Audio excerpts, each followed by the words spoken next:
السلام علیکم ناظرین، کیسے ہیں؟ امید کرتا ہوں آپ خیریت سے ہوں گے۔ کسی دوست نے مجھ سے ایک سوال کیا کہ اگر شیطان صرف وسوسے ڈالتا ہے تو انسان کے برے ارادے کا ذمہ دار کون ہے؟ آئیے اس سوال کا جواب ہم تفصیل سے جانتے ہیں۔ اس سے پہلے اگر آپ ہمارے چینل پہ نیو ہیں تو کائنڈلی چینل کو سبسکرائب کر دیں، بیل آئیکن کو دبا دیں۔ کبھی آپ نے سوچا ہے جب کوئی برا خیال دل میں آتا ہے تو وہ کہاں سے آتا ہے؟ کیا وہ شیطان کی چال ہے یا ہمارا اپنا نفس؟ اور اگر شیطان صرف وسوسے ڈالتا ہے تو پھر گناہ کا اصل ذمہ دار کون ہے، وہ یا ہم؟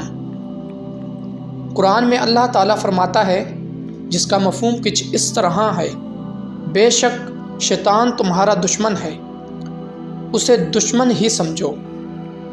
شیطان کا کام صرف وسوسے ڈالنا ہے، بس ایک خیال اور ایک دعوت، لیکن اس دعوت کو قبول کرنا یا رد کرنا یہ فیصلہ ہمارا اپنا ہے۔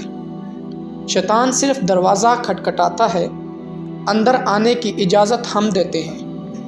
اسی لیے قرآن نے انسان کو اختیار دیا کہ چاہے تو نفس کو قابو میں رکھے اور اگر چاہے تو وسوسے کو حقیقت میں بدل دے۔ شیطان کے وسوسے کی کوئی طاقت نہیں جب تک ہم اس کے ساتھ چلنے کا فیصلہ نہ کریں۔ وہ بس خیال دیتا ہے، عمل ہمارا اپنا ہوتا ہے۔ سوچیں، شیطان نے حضرت آدم علیہ السلام کو بہکایا، مگر اللہ تعالیٰ نے حضرت آدم علیہ السلام کو معاف کیا۔ کیوں؟ کیونکہ وہ فوراً پلٹ آئے۔ ابلیس نے بھی غلطی کی، مگر اس نے ضد کی، یہی ضد اسے جہنم تک لے گئی۔ فرق صرف دل کے رویے میں تھا، تسلیم یا تکبر۔ تو یاد رکھو، شیطان تمہیں صرف گراتا نہیں، وہ تمہیں اپنے فیصلے سے پہچاننے کا موقع دیتا ہے۔ اصل جنگ شیطان سے نہیں، اپنے نفس سے ہے۔